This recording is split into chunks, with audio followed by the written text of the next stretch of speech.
നമസ്കാരം. യഹോവയാണല്ലോ ജ്ഞാനം നൽകുന്നത്. അവൻ്റെ വായിൽ നിന്ന് പരിജ്ഞാനവും വിവേകവും വരുന്നു.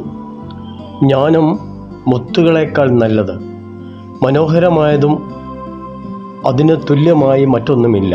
വിദ്യാഭ്യാസത്തിൻ്റെ കാതലായ ലക്ഷ്യം ജ്ഞാനം സമ്പാദിക്കുക എന്നതാണ്. ജ്ഞാനം സമ്പാദിക്കുക എന്ന് പറയുന്നതിലൂടെ അറിവും തിരിച്ചറിവും നേടിയെടുക്കണം.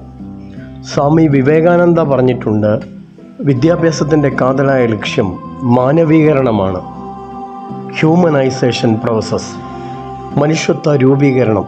സ്വയം നിലനിർത്തുവാനും സ്വാർത്ഥതയില്ലാതെ സേവനം ചെയ്യുവാനും പ്രേരിപ്പിക്കുന്ന ഒരു ശക്തിയാണ് വിദ്യാഭ്യാസം. പ്രധാന ലക്ഷ്യമെന്ന് പറയുന്നത് സമൂഹത്തെയും മതത്തെയും കുടുംബത്തെയും സേവിക്കുക എന്നതാണ്. വിദ്യാഭ്യാസം എന്നത് മെച്ചപ്പെട്ട ഒരു ലോകം കെട്ടുപണി ചെയ്യുവാനും ഭാവി കരുപ്പിടിപ്പിക്കുവാനും ഉതകുന്ന ഒരു പ്രോസസ്സാണ്.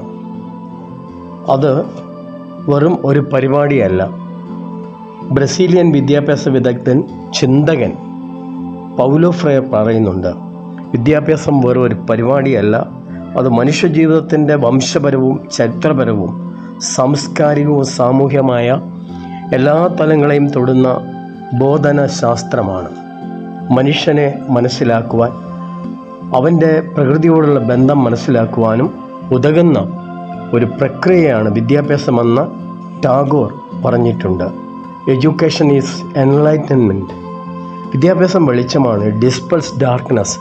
അജ്ഞാനമാകുന്ന മനസ്സുകളിലെ എല്ലാ അന്ധകാരത്തെയും മാറ്റുന്ന പ്രക്രിയയാണ് വിദ്യാഭ്യാസം. ഉള്ളിൽ വെളിച്ചം കയറ്റുന്ന ഒരു പ്രക്രിയ.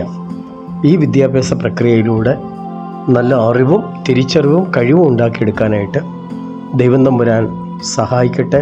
സർവശക്തനായ സർവജ്ഞാനിയായ ദൈവം എല്ലാ ജ്ഞാനത്തിൻ്റെയും തിരിച്ചറിവിൻ്റെയും അറിവിൻ്റെയും ഉറവിടമാകുന്നു. എല്ലാവരെയും ദൈവം അനുഗ്രഹിക്കട്ടെ.